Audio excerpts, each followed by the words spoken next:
That's right. Welcome in, welcome back, folks, to All the Small Things Add Up edition of the Always Irish Show. As always, you can find the program on YouTube. Do hit subscribe if you haven't yet. I'd appreciate that.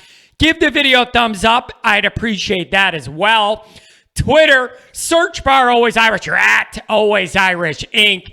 Emails, alwaysirishnd@gmail.com. Audio only anywhere you want me. You can find me. Call-in show 312-900-8815.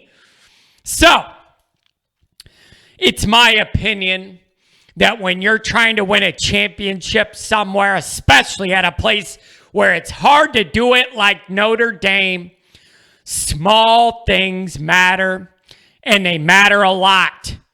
If you have some other big picture items in a stable place. Notre Dame's culture is pretty stable. This is a much different dynamic than when Kelly took over the program and there was culture rebuilding and just low-level structural problems that had to be figured out. This is different. So what that allows is for some of the fine details to be finely tuned and wrapped up, ready for elite winning. You can't worry about these little touches if you have to rebuild a culture and you have those big picture roadblocks in your way. Marcus doesn't. That allows him to thread some needles and put in some final touches. And I think some of these small things matter, and they're going to make a difference. I would like to go over a few of them that quickly come to mind and stick out to me that I've loved to see so far and that I think make a difference, okay? So here's an example. Multiple visits with Lou Holtz, the last coach that won a championship in Notre Dame. No, I'm not talking about at the alumni fundraising golf event. We get all the living coaches, take a picture. Brian Kelly's there with his arm around Lou. That's not what I'm talking about. That's not the same thing. I'm talking about Marcus Freeman getting on a plane and flying to Florida to spend an afternoon with Lou. That's what I'm talking about.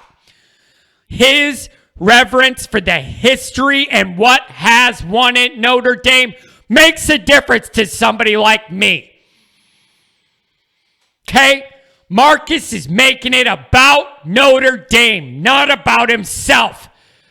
That makes a difference to me. I just think it does. I think that shows, plays, and matters.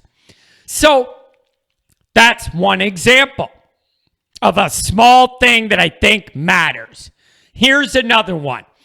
Letting some of the young players, early enrollees, get up in the podium and answer questions and speak openly, early, and freely. We didn't see much of that from Brian Kelly. I love the idea that Marcus is letting these guys be themselves, get themselves out there, build their brands, talk to the media, figure all that out early. These are Notre Dame guys. They're well-spoken, they're respectful, well-spoken guys. Let them talk. Marcus is doing that in a way Freeman didn't. Again, you might not think that matters. I do. I think those players appreciate that Marcus thinks enough of them, that he trusts them to go out there, be a steward of the university, and answer questions and talk publicly. I love that. Love it. Okay? And maybe, here's another one. I almost forgot about this one. Jerome Bettis talking to the team. Jerome Bettis is back in Notre Dame finishing his degree. I saw a video last week of him giving this rah-rah speech to the team and their training about what you do in this room when there's no cameras, nobody's watching, there's no fans cheering for you. This is where you win ball games. Saturdays should be a cakewalk if you put in that hard work where no one's looking in practice. Love it. love the message, love who it's coming from, love everything about that dynamic. It's fantastic.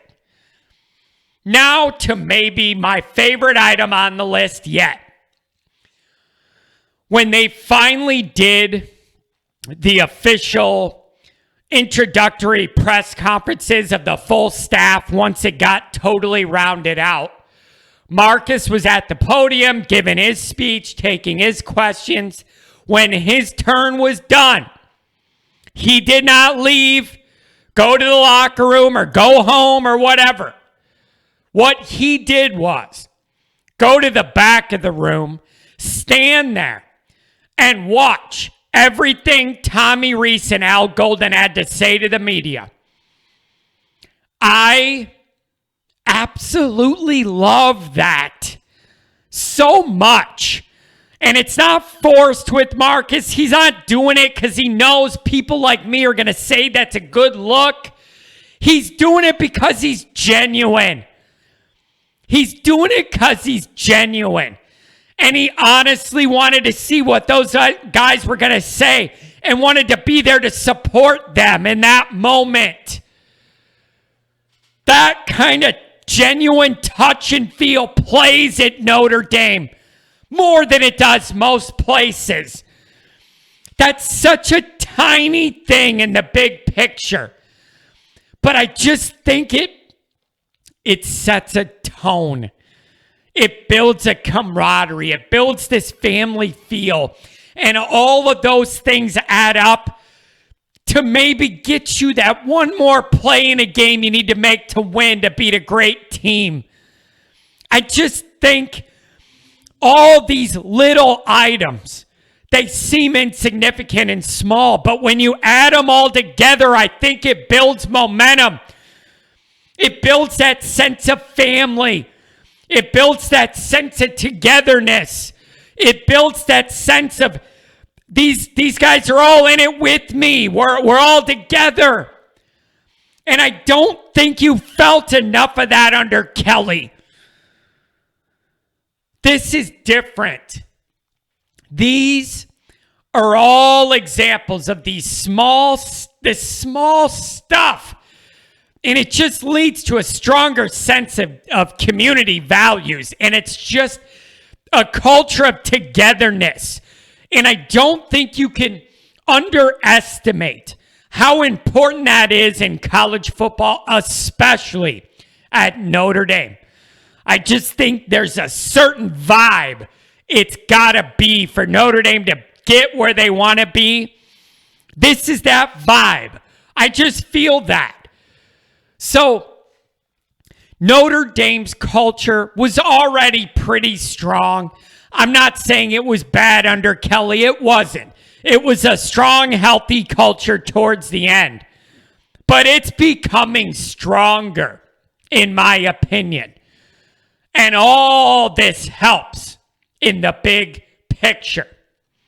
So what I want to see is combine this goodwill with excellent recruiting, and you put yourself in a prime position for greatness at the University of Notre Dame.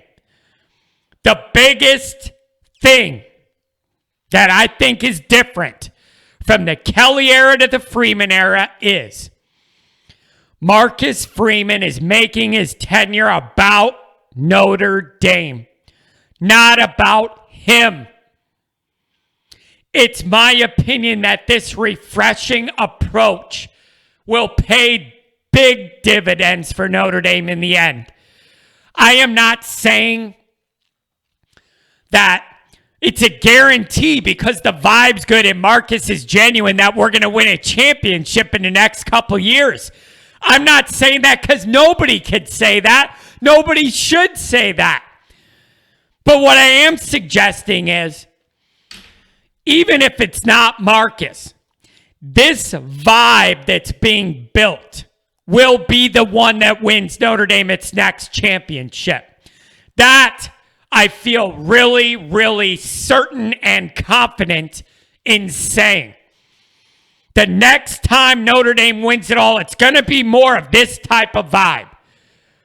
And I'm encouraged by that. The arrow's trending up. How far up is it going to go?